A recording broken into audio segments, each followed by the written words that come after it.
ikaw.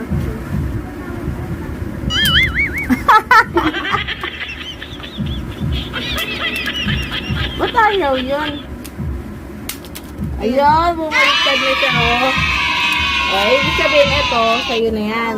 Wow, ganun pala yun. Ganun pala yung paglalaro ng Pogs. Yan, ang dami niya nang nakuhang sa panalo niya.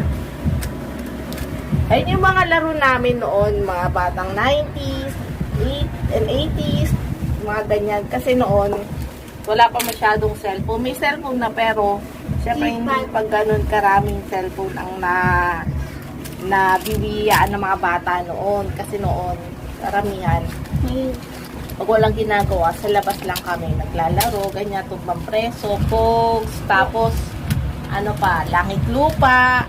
Wala naman bata sa labas. Kaya walang bata sa labas niyan, kaya lahat sila nasa loob na tapos puro cellphone na lang, TV, ganyan, computer, laptop.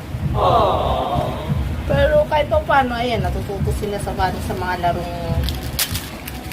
laro noon.